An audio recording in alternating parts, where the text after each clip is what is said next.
Welcome to episode number 389 of the OMG Hour. We are back after a week away, and Tico adjusts his camera. But anyway, I am Sean Evans, otherwise known as Zion Tane. And I am Tico, Mr. Second Place, the adjuster of cameras. Welcome, adjuster of cameras. It's been 2 weeks since we did this show, but it feels like we've never stopped recording because we did recordings for the last 8 days in a row, including double day. Oh, stuff. There's been a couple double days as well. We've been 2-a-days that we've been doing. So before we get started, of course, mash that subscribe button, hit the bell icon to be notified of any new videos we do, which we are doing all the time. Give us a like and subscribe, and join the family. It's all good fun. But here we are, back for another weekly show. Wow, we are fastly approaching episode 400. That's hard to believe. Tico, have you been playing games this week? I did, Sean. Do you want to talk about all your VR goodness before we get into actual video footage? Because I know you can't. I don't think you can capture on the Quest, can you? You can actually. You can record. I mean, it's it's basically, it records exactly what you say. So like, you'll see the right. But where does it? Because it's standalone. Where does it actually store that video? You can share it to Facebook because it is Oculus is a Facebook product, so you can share to Facebook, and I think you can just share it straight to Facebook. Oh, but you can't save that screenshot. There is internal storage as well, and you can connect with a link cable right to your PC and transfer data as well. Interesting. I'm wondering how much video you can actually capture, because captured video is rather large. It's interesting. Yeah, I think that's why you can post it right to Facebook, is for that exact reason. Yeah, probably do it as a live stream or something, right? Yeah. You can live stream, you can record, you can cast. Anyways, I got an Oculus Quest. Yeah. Well, apparently. Yeah. I think you talked about it 2 weeks ago.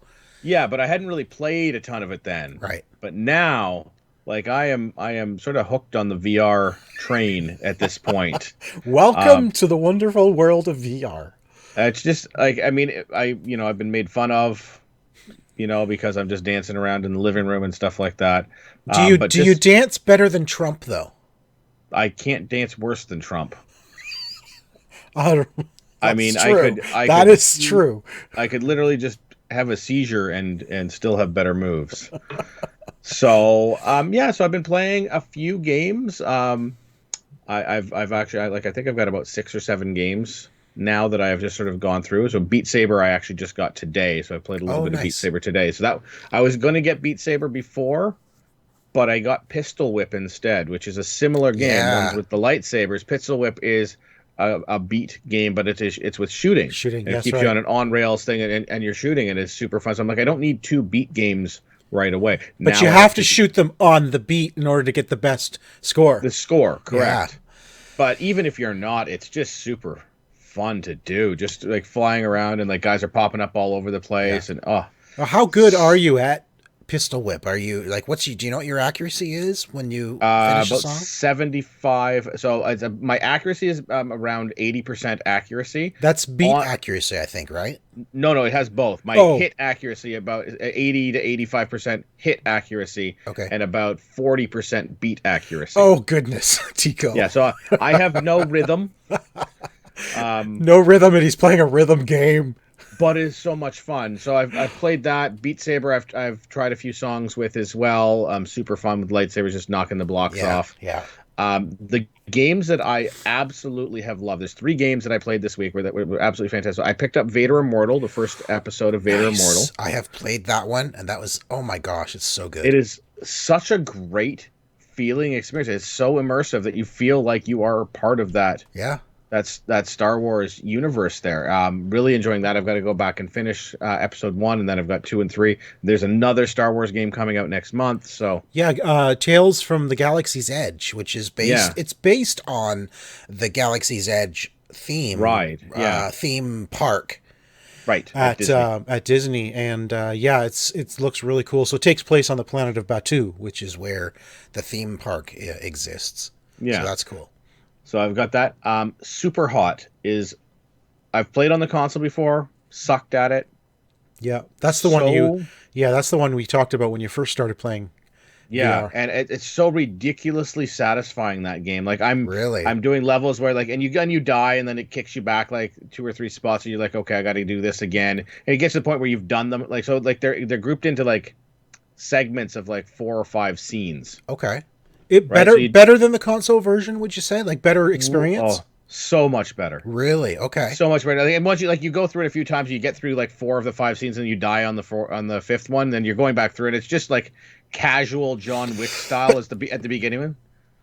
Bless Excuse you. me. It's like casual John Wick style, like like the gun shows up in front. You know exactly where the enemies are because they're in the same spot. Right. You're just frustrated. You died in the fifth one, so you're just like like not even looking anymore. And there's actually you get achievements now if you do stuff like that. Like I did that, like I just grabbed the gun and like I know there's 2 guys there, so I grabbed it like Without looking.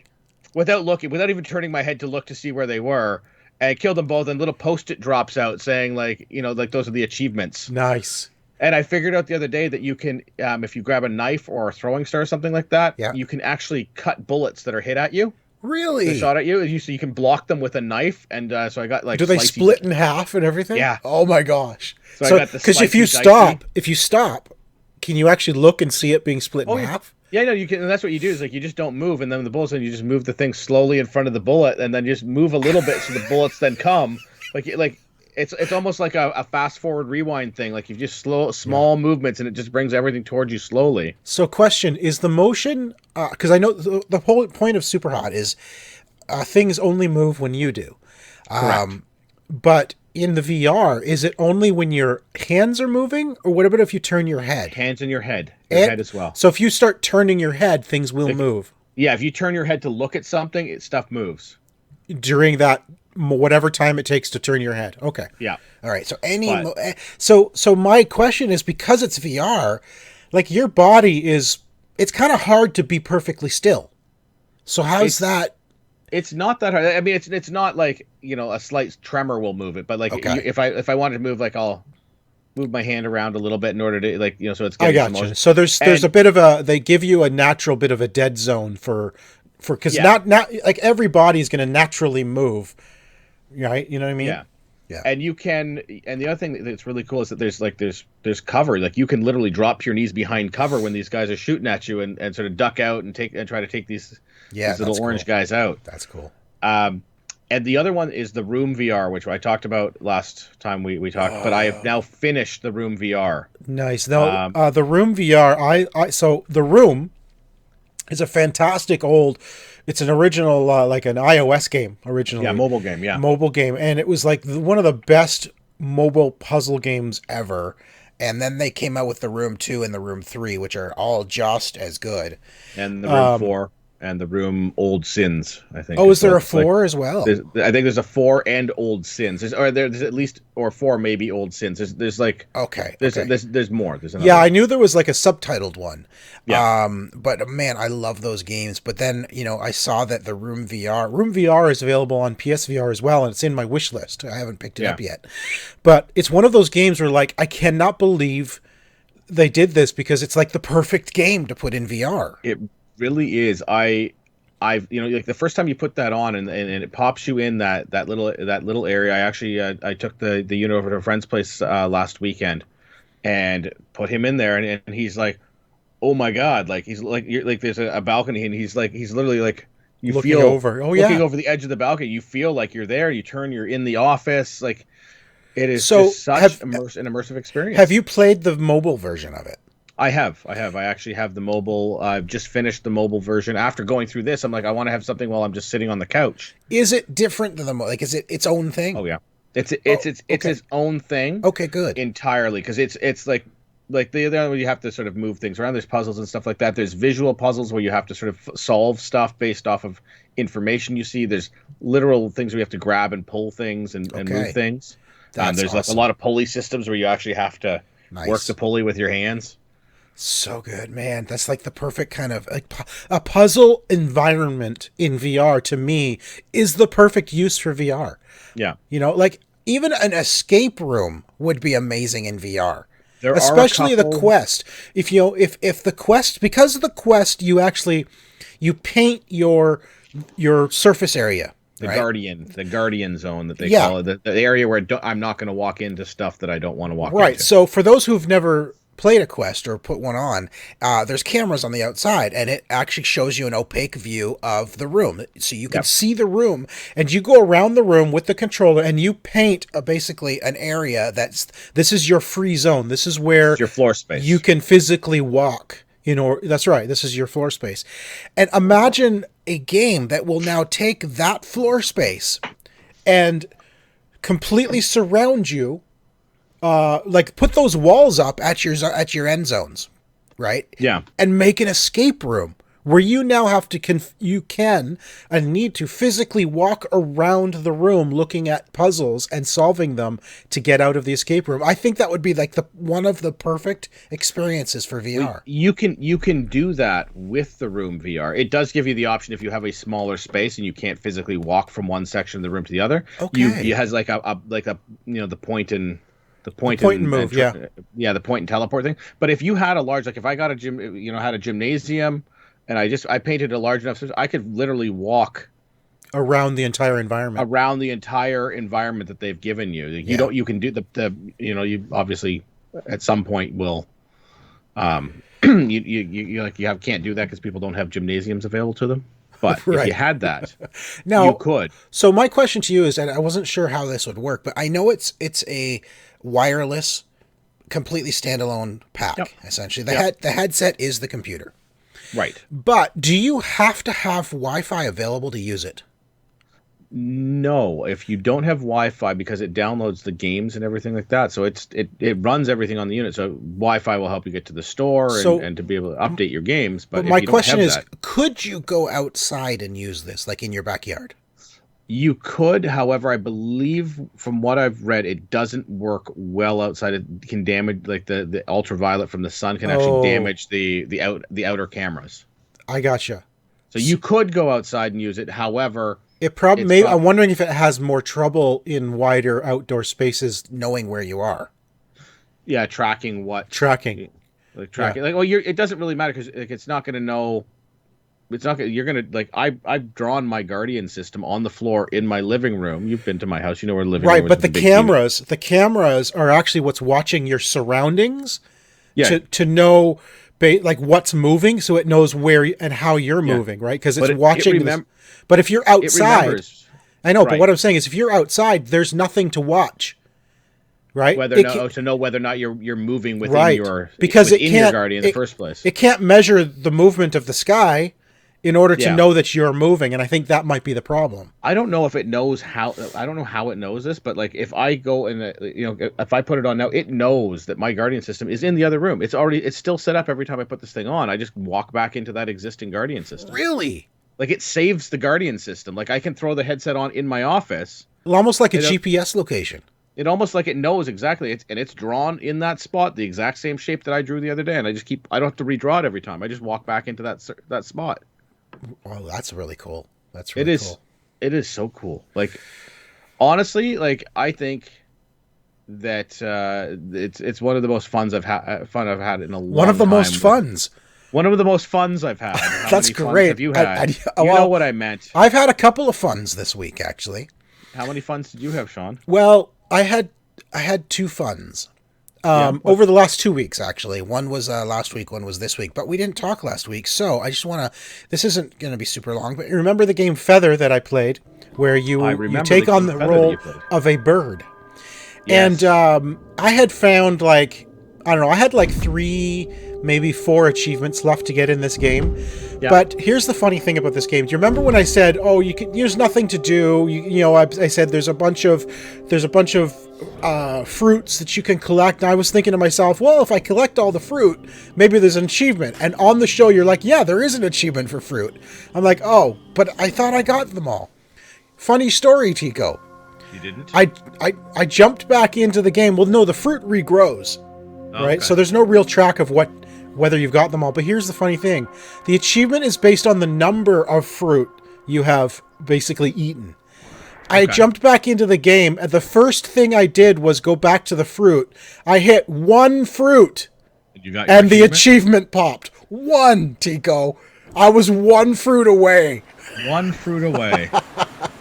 I've often said that about you. Sean is just one I'm fruit just away. one fruit away. So I actually jumped back into the game for like another 20 minutes and unlocked all the achievements. Like it's a 100% game now. It's a platinum trophy on PlayStation. There was one trophy that I actually had to look up. I'm like, where is this? It turns out there is an achievement on another island. And I'm like, oh, there's another island somewhere?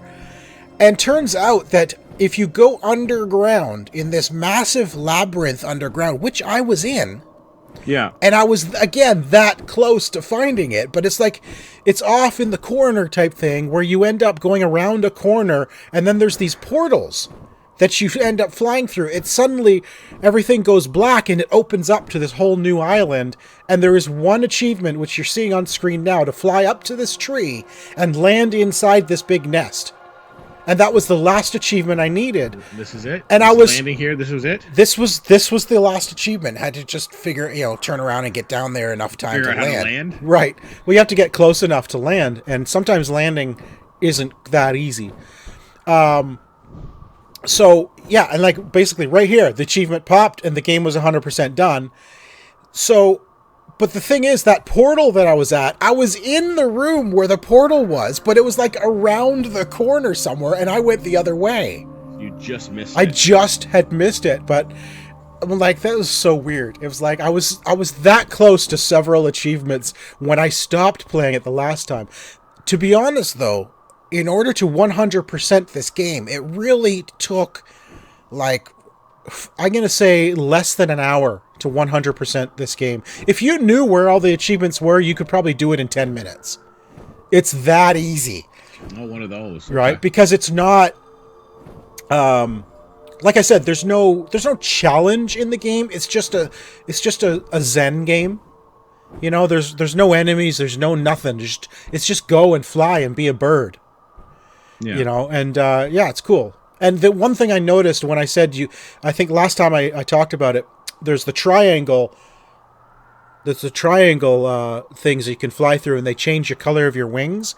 They don't change the color of your wings. They actually change you into a different bird. It's a completely different bird. So I went through there's several on the new island, and one of them turned me into like a cockatoo or something, like I think it's the cockatoo, the white. It looks like kind of a parrot, but it's white, and it's got the wing on the back of its head. A parakeet. Parakeet, that's the name I'm looking for. It turns you into a parakeet. So, yeah, it was a fun game, but now that I've kind of 100%ed it, I don't think I'd ever go back to it unless I'm looking for something to relax with. To once you've finished it. It's very hard to get that motivation to go back. I mean, I didn't stop playing when I 100%ed the game. Yeah. I kept playing for another 20 minutes or so because it is fun to just soar.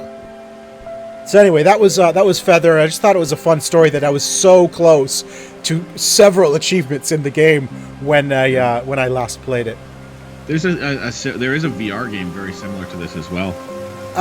Yeah. Well, there's one on PSVR that I played, Eagle something. It's by Ubisoft. That was a lot of fun.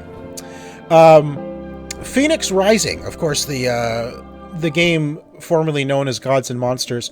I actually played it this week, Tico. There's a demo. There is a demo on Stadia, exclusively on Stadia, so anybody can jump in and play the demo right now. Just log into Stadia, create your account if you don't have one, get a controller hooked up to your PC, and play. So I'm playing this in my browser. This video I've captured was directly played through my browser on Stadia. It looks beautiful. I love the look of it. It's sort of that almost like cartoony but realistic. Well, cartoony but lush. That's what I'm looking for. It's very, very lush, very bright and colorful. Yeah. Beautiful looking game. Really fun. You know what? This is essentially Legend of Zelda. This is Ubisoft's version of a Legend of Zelda. Yeah. It's because you know how in Legend of Zelda when you're climbing up the towers you have stamina and your stamina is running out, and if you run out of stamina, you're going to fall. Well, they've thrown that into this. When you're climbing up mountains or something, you have stamina that's running out. When you're flying and gliding, you're running out of stamina. That stamina is also used for your special moves, your heavy moves, your heavy attacks. You'll use stamina. So it's kind of a Legend of Zelda meets Assassin's Creed. And it's a beautiful game. I had so much fun playing this. Very humorous. The demo itself, and I don't know if this is going to be in the real game, but the demo itself is told by Zeus. It's a story being told by Zeus. So in the video, you just saw this creature turning, from Cerberus into a phoenix, into a griffin, and whatever, right? Into a lion. Because Zeus kept changing his mind as to what it was you were facing. Sean, sorry to interrupt you. Your audio is going in and out. Did you kick your microphone away from you? Nope. No, I'm good.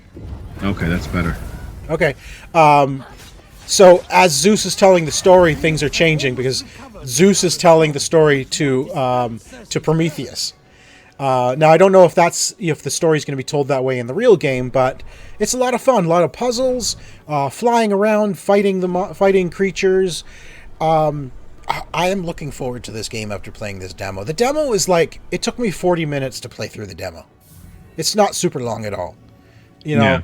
But yeah, wow, this game, I think is the December release, I think? It's a December, I want to say December 13th, but I'm guessing at the number. Yeah, so it's, I am really looking forward to this. So yeah, it's on, the demo is on Stadia right now, and honestly, go check it out. Free to play. Take you less than an hour to play the demo. Enjoy. It's fun, and it wouldn't have taken me an hour if I kind of knew where I was going. I ended up going around in a circle for some reason. I was at a certain place, and then I said, "Now go back to where you started," and I started going back, and somehow went around in a circle and ended up back here. And I'm like, "Wait, how did I get back here? What's going on?" So the environment is just gorgeous. It has a very Playground of the Gods sort of feel to the environment, like Mount Olympus-y, that sort of thing. It's very, very. It's beautiful. It looks absolutely gorgeous. I'm really excited for this game. It really is, and it's gameplay. It's just beautiful to play. A lot of moves you need to know though. Like some of the fights can get pretty involved, pretty frenetic, and you have to be quick. You end up basically fighting Cyclops. There he is. So this is sort of like the boss of the demo. Really fun though, level wise, they actually, not only do they have an easy Tico, they have a super easy.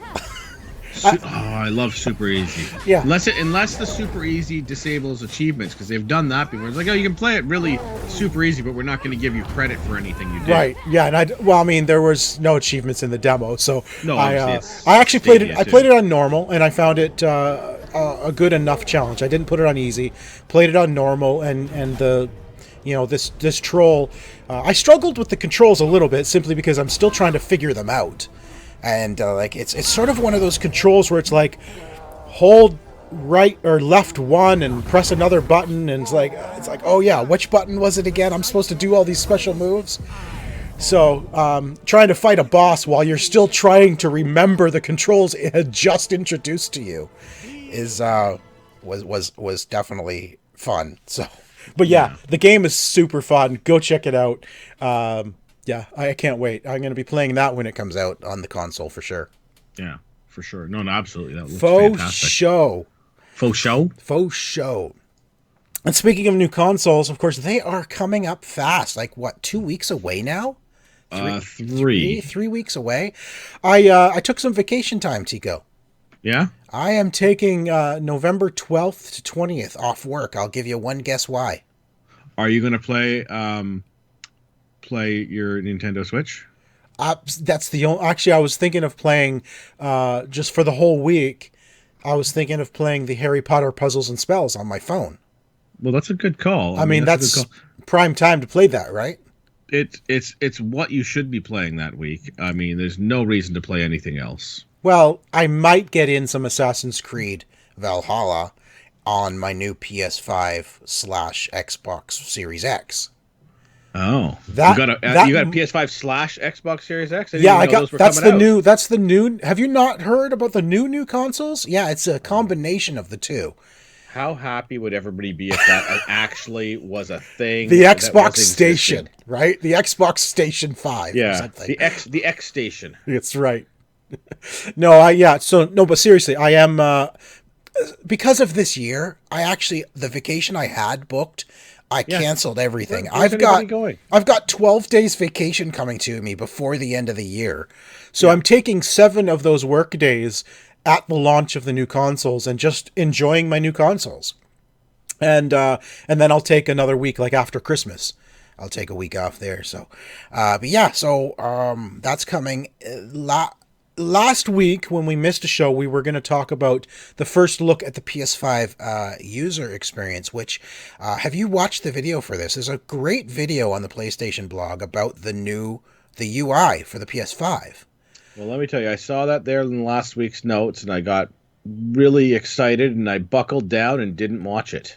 Fantastic. So, I really like what they've done with it. They've really it's a super clean and very almost like a minimalistic look to it. So you know how the PlayStation 4 has your games basically right across the middle of the screen when you load up the main menu.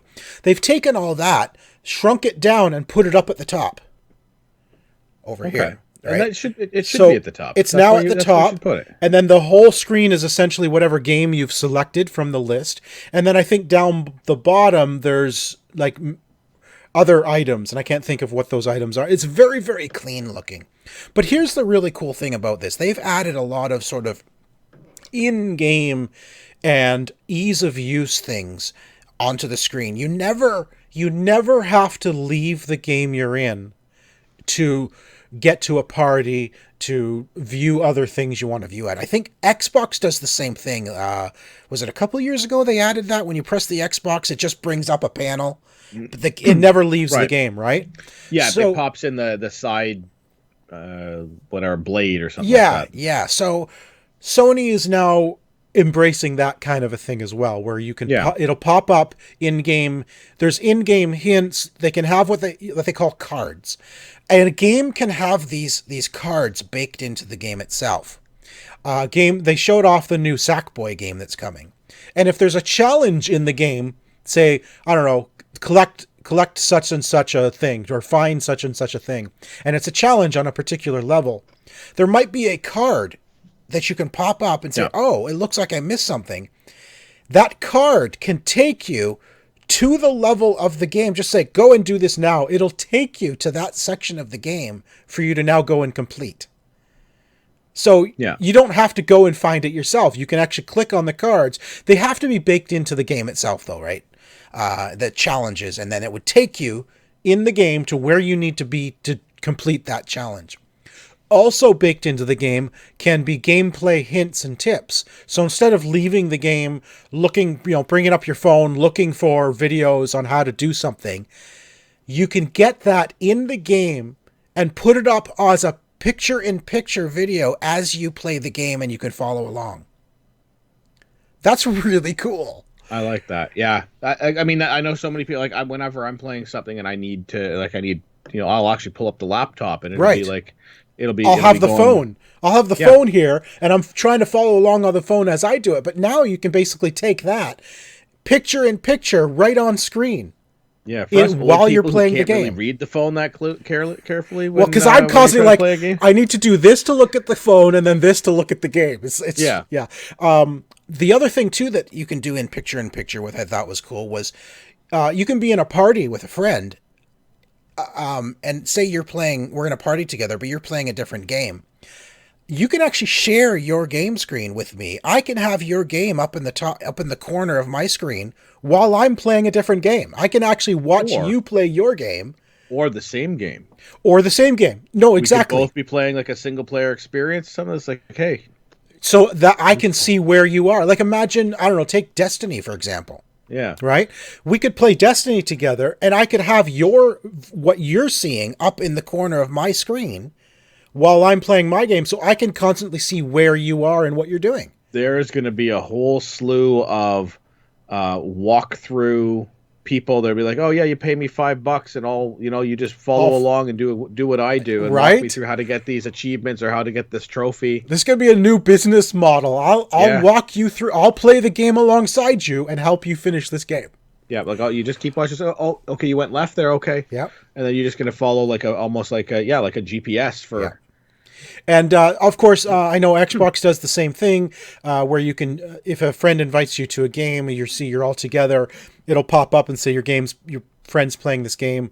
Just click on it; it'll instantly launch that game and get you into the game with them as well. So I'm sure I'm missing a few things, but you know what? I was really, really impressed with what I saw with the UI. It's a very, very clean, beautiful looking UI. I was really impressed with what they've done, and it looks nice. And so I'm really looking forward to that. The Xbox, I saw the Xbox Series X. There's a video about its interface as well. It literally was, I can't remember if it was like IGN that did it, but there was no talking. It was just someone going through the interface. But the interesting thing I found, Tiga, was that the interface is the same as what we have now. It didn't change for the Series X. Yeah, they want to keep that look and feel. That if you're going from an Xbox One to a Series X, it's the same experience, ecosystem, and the same because they just want people to like make it super easy to translate. So they've upgraded. Sure. They're going to update I point at my Xbox, and nobody here knows what's over there when I gesture that way. That's that must where my Xbox is. That where your Xbox is over there? That's where I keep my Xbox. Excellent. Your excellent box. I don't remember what my train of thought was on that. They want to keep consistency as you go from one system to another. Yeah, and some people are going to I'm going to still have an Xbox One X in my house. So sure. If I'm playing Valhalla on that in one room and then I move over to a bigger TV on the Series X, you want to be able to have that same experience. How do you feel about the Xbox UI? Do you like it? How it's set up? I like it. I don't mind it. It gets everything. It's not always the easiest to find what you're looking for. But that's what I find. I find that when I'm on Xbox, and it could be a case of I don't use it enough, but I find I'm like I don't know where to go to do something. Well, here's what it is. They've designed it so you can completely customize where everything is and pin stuff and move that stuff around. Yeah. But if you don't feel like doing that crap, it's all wherever it just happens to go. Right. I don't want to customize the whole thing. I just want to be able to have it go nice and easy. If I want, hey, these are the 5 games that I play more often than anything else, I can create those and put a pin. Hey, 5 games I play more. Because there's a quick pin area where you can quick pin things, right? Right, and you could have different groups in those pins. So you could folders. You can create different, okay. Yeah, you can create folders. So I can have a set of pins that are my most played games. Okay. My games that I did this at one point. I have a set of groups 1 achievement left. I've gotten everything but 1 achievement, and those are all grouped into super easy games that if I ever feel and I started grouping them. I'm like, I don't want to do this. Yeah. I don't want to do this. I just want to go in and play my games. Yeah. And so now I've set my library up to most recently used. Yeah, that's so I go what back I in. did. It's the stuff that. Yeah, that's what I did on Xbox as well. Yeah, so it's not always the most user-friendly if you don't want to spend all of the time customizing the entire thing. That's fair. I do very similar on my PlayStation now when they introduce folders, and at first I'm like, what do I need folders for my games? And then I realized, I've got a folder called AAA. I've got a folder called VR. I've got a folder called indie games or whatever, right? So what's neat about the folders is you just highlight it and immediately there's a row below with your row of games. There's all your games in that folder. So I kind of like that. You brought up something else about achievements. That's also something that Sony is now doing that Xbox did years ago was trophy tracking on screen. It's such a good idea. Yeah, you can see, you can pin a trophy you're looking for, so you can kind of track your progress on certain trophies, which I know, which was a fantastic thing for Xbox to do years ago. Kill 1,000 of this enemy, so it'll give you a little thing. It's all right, I'm at 500 of 1,000. Exactly. So you can actually watch as you go through. track it all. And then have the description that you need to go through, like what it is as well. So if you're looking for specific trophies or achievements, it's a great thing to have on there. That's right. So of course, again, 2.5 weeks before Xbox launches, and 2 weeks before the PlayStation launches. 3 weeks, I mean, 2.5 and 3 weeks. Interesting. IGN had a list of all the games being released on both systems at launch. Like on launch day. There's a really good across-the-board list of third-party games. Of course, we got Assassin's Creed Valhalla, Borderlands 3, Destiny 2 Beyond Light, Watch Dogs Legion, which is coming out next week, and free upgrade for when you get the new system. Yeah. On a bunch of games that are basically out now or coming out very, very soon. Okay, so great. They're all on there. Then we look at the first-party games. And boy, is there ever a difference between the two. So Xbox Series X first-party launch titles. Forza Horizon 4. Great. Gears 5. Well, we've played. I mean, it's out now, but okay. Yeah, well, same thing with Forza Horizon 4. We've played true, them, but they're going to get the upgrade. And be available. Gears Tactics. Great. That's a fun game. It is a fun game. Grounded. That's the. Is that the Shrunk Kids? Yeah, that's that looks Honey, cool. I Shrunk the Kids, the video game. And then Ori and the Will of the Wisp. That's a solid lineup of first-party games. Look at the PlayStation 5 first-party games. Okay, Astro's Playroom.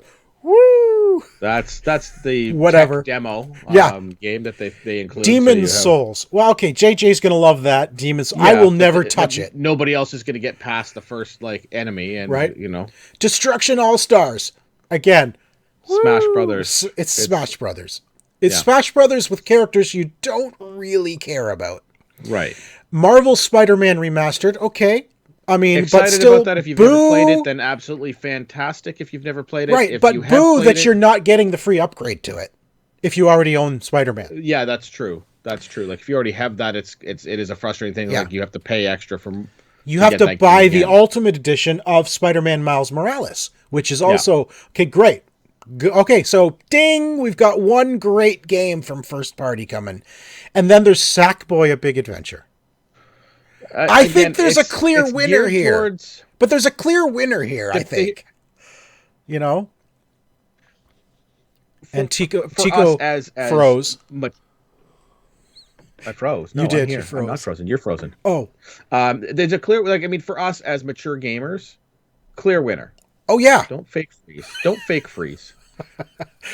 Absolutely. There is a clear winner. Xbox is the clear winner for hardcore gamers, mature gamers, for first-party launch titles. I mean, it's essentially Spider-Man versus the great Series X launch titles. Yeah. Now, third-party exclusives. There's what? Let's start with PlayStation 5 third-party exclusives at launch. Bug Snacks. Yeah, that was that weird. I don't even know what to think of this game, to be honest with you. Yeah. And then there's Godfall. Okay, Godfall looks cool. Looks great, actually. Yeah. And The Pathless. I don't actually recall what The Pathless is. I don't remember exactly what the game is. I do remember seeing it and being impressed with it. So I believe it is a title that it would be in our comfort zone. So two great games for PlayStation. 2 out of 3 third-party release titles. But look at the third-party release titles for Xbox. Bright Memory 1.0, Cuisine Royale, Dead by Daylight, Enlisted, Evergate, King Oddball, Manifold Garden, Tetris Effect Connected, The Tourist, The Falconeer, War Thunder, Yakuza Like a Dragon, and Yes, Your Grace. That's a long list. Now, they're not all great games. They're not all fantastic, AAA games. A lot of these are Xbox Game Pass games, too. Yeah. But the list is way bigger on Series X. Yeah, the Falconeer actually looks really good. And a lot of them are already out now. These are just new upgraded versions. Yeah. Yeah. So it's pretty unbalanced here. Sony is not coming out of the gate with a strong lineup. Yeah, I mean the one thing that they do have is new games their new game comparison. So like the number of games that they have, that this is the first time that this IP has been seen anywhere. They're out and shooting Microsoft. What is this? Like 8-2. Oh yeah, these are the new first and third. You're right. Yeah. There's 8 brand new titles available on PS5, but only 2 of those titles are new for Xbox. You're right. Yeah. So it's funny that there's like it's Xbox wins a lot of this stuff. Yeah. When you look at the list, Xbox wins, but when you really look at the list as to what's new for the system, PlayStation comes out ahead. But I still think PlayStation has a really weak launch lineup. I mean, that's the thing. When I look at their 8 titles that they've got coming out, there's 2 to 3 of those that I actually am interested in playing. Godfall, Spider-Man, and The Pathless, and that's it. Yeah. But which of the 2 Xbox games, like, are you interested in The Falconeer or Yakuza? Because I have no desire to play Yakuza. And Yakuza, I don't know what The Falconeer is. I'm not a huge fan of the previous Yakuza games. I don't know if it's built the same way as the other ones, and probably not. The Falconeer looks really cool, though. Yeah. It is from what I can gather, it is a aerial combat game using birds. So it's Feather Combat Edition. Right. Yes. It's Feather if you were allowed to, like, and I'm pretty. They've outlawed that in most places. I don't know what you said because you completely cut out again. Most places. What's most places? Most. They've outlawed bird battling. Oh, bird battling. That's what you said. Bird battling. Well, I didn't hear you. You completely cut out. Well, I said it again. Good. Because Good. The podcast listeners are going, what? What did you say? Yeah. I mean, if they've even from a regular week, if they've even made it this far, there's no one's even listening at this point. That's true. Well, let's talk about TV, so they have a reason to come back and listen again. Forget about games. No one likes gaming anymore anyway. Nobody likes gaming anymore. Lovecraft Country, we missed talking about last week's fantastic time travel episode. Right. That was great. Yes, we can talk about the time travel episode. I have not watched the final episode yet. It is on my list of things to do, and I will eventually watch it today later, and then I will time travel back here to be able to talk about it. All right. No, it was okay. So obviously no spoilers. I will not spoil it for you as well. There is a lot of the previous stories, as you correctly guessed, would all come back again to basically round out the story. But if I'm being honest, all things considered, I don't feel like it was a great build-up. Yeah. Like, I don't think it was a satisfying conclusion. I also would love to know where it's going next season. I don't know if next season will be like a whole new anthology with new characters, or if it's going to continue with these characters. Or a combination of both. Who knows? But I don't feel like... I still feel like there were several scenes, several stories throughout the season that had zero impact on the final result. A MacGuffin. They were all... Yeah, a bunch of MacGuffins. But I'm not sure how I feel about how it all tied up and kind of ended. I'm like... It was... I felt let down. Like, really? Like... Episode 2 felt more climactic than this did. It's an interesting thing. I want to watch the end before I really have any further discussion about the whole thing as a whole. But I thought you were going to come back in time and talk about it now. Yeah, that's later. I wrote myself a note. Have you not seen Bill and Ted's? I have to bucket. I have to remember to do it later. Put a bucket there. Yeah. So yeah, I mean, it's season 1 is done now. And it is what it is. It was an enjoyable ride. I'm not convinced I was satisfied with the conclusion and the build up. It built up to like, whatever. I finally got around to watching the last episodes of the 100. So the 100 series finale aired on Netflix a while back. And interestingly enough, the 100 ended with exactly 100 episodes. It's like they planned it, Sean. It's almost like they planned it. It's like they planned it. I am. How many episodes were there in the final season? 16. 16. I am 6 episodes away. Okay. Again, it's a series finale. And I guess for the type of show it is, knowing, like, I've been a fan of this show since season 1. Yeah. And it was a weird ending, but I don't know if I can say it was a satisfying ending, but I also feel like I don't see how it could have ended any other way. You know what I mean? It's gone from season 1 to what I've seen in season 7 so far. It's such, like, it's almost like they're different shows. The way, like, where they've come to. It's so sci-fi, like, weird, like, supernaturally type now, eh? But yeah, I'm not sure it could have ended any other way, but I don't know if I'm happy with how it ended. Because it was like, it's a really weird ending. And, I don't want to say anything without giving spoilers of why I feel like it almost like the story backfired,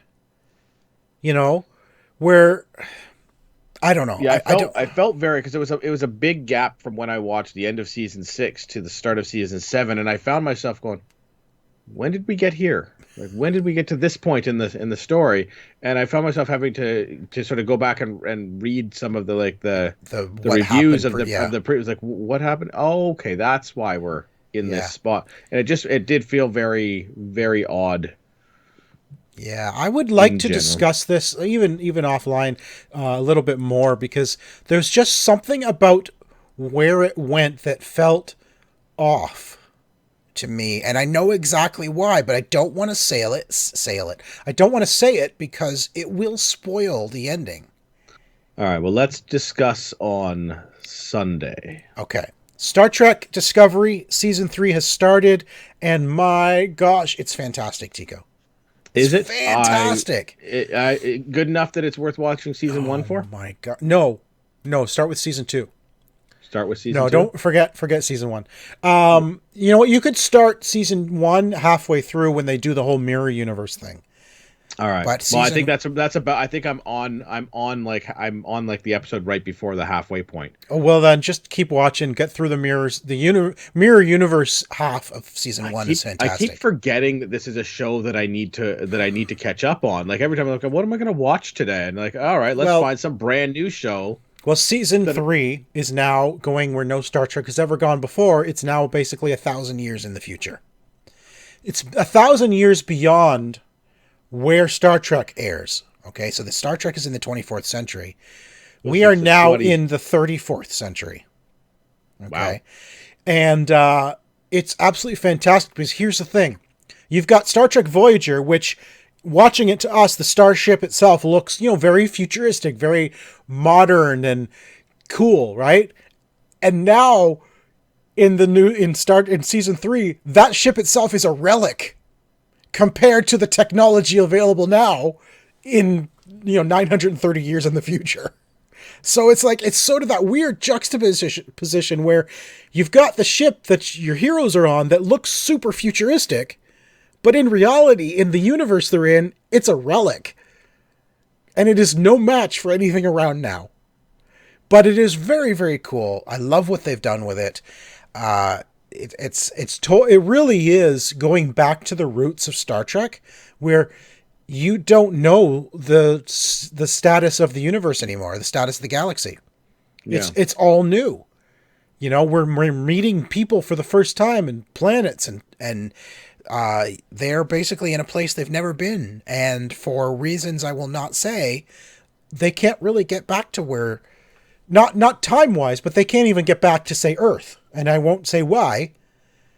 But yeah, they're sort of kind of like a cross between original Star Trek and Voyager. Voyager essentially did the same thing. They were off in the Delta Quadrant. They had no way of getting back. Right? They were 70,000 light years from home. And it would have taken them 150 years to get back home, or something like that, at normal speed. So everything was new, meeting new creatures, new planets. I feel like they've taken Voyager and they've done the same thing with it. We're now in a new place, learning new things, and learning new technologies, like all these really cool new future technologies. It's so cool. Anyway, sorry, it's Star Trek. I'm geeking out because I love Star Trek and I love the fact that it's so far in the future now. All right, I'm gonna watch that after Lovecraft Country. Okay. And the 100. Okay. Walking Dead has returned in 2 out of 3 Walking Deads have returned. Walking Dead World Beyond aired. What are you thinking? Have you even watched it? I've watched it. It is an interesting idea. It is set, obviously in the future of the Walking Dead universe. Well, yes and no. So it's taking place 10 years after the onset. Okay, so it's 10 years after the original, the start of Fear the Walking Dead, which was the beginning of it all. This is 10 years later, but if you look at the timeline and the time jump in The Walking Dead, they maybe are caught up. They are maybe a year or 2 ahead of the original show. Maybe. Because the original show jumped 8 years, remember? Yeah. And I believe that timeline... The timeline of The Walking Dead itself starts after season 3 of Fear the Walking Dead. And then it goes and it's only like a couple of months. If I'm not mistaken, the first 8 years of The Walking Dead take place over the course of like maybe less than a year. Yeah. Right? Which it's such a weird timeline because you never know. Like how much time has actually passed on these shows. They never really give you that. Until there was suddenly a jump in The Walking Dead that says 8 years later. Like, wait, what? Yeah.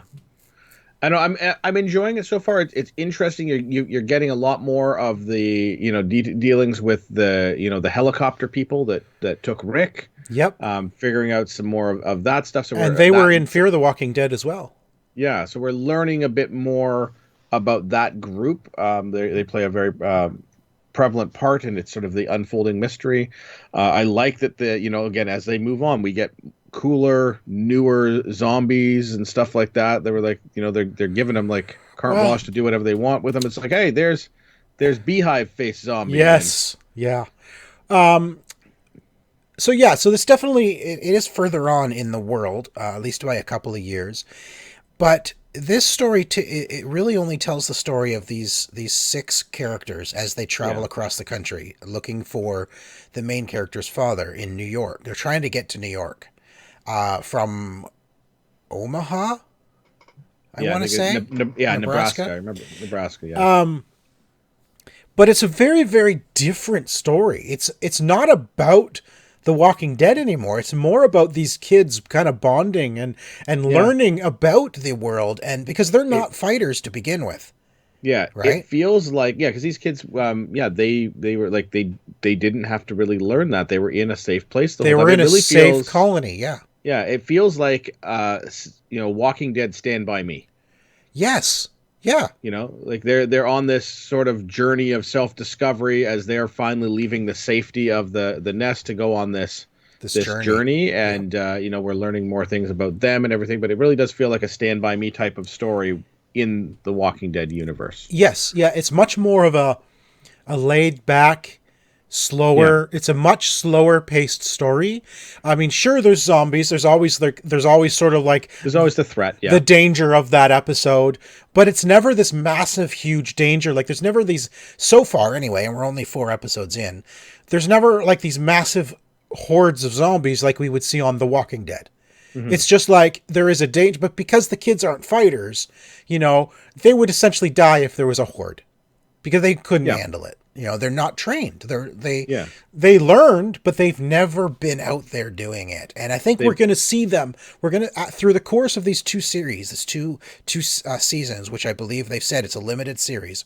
Right. We're going to see them grow. We're going to see them become these fighters, I think, right? Mature and know more about the world. But it is a very, very different take on The Walking Dead. That is like for sure. Yeah. And Fear the Walking Dead has returned, and without giving out spoilers, I love where they're going. Oh my gosh. They've The they've first episode was fantastic. Oh wow. And the very ending of that episode, Yeah. I don't want to give any spoilers. I'm not even going to say a character's name. But where they are taking this character, I cannot wait. It's like, oh my gosh, this is going to be epic.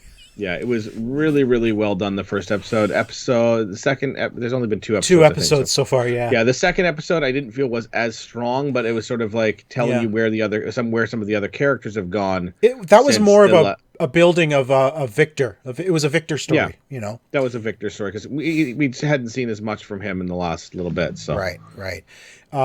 Yeah. Oh my gosh. It's so good. I love the little bits of little twisting of characters. We're going to see characters completely change due to circumstance, not just for no reason.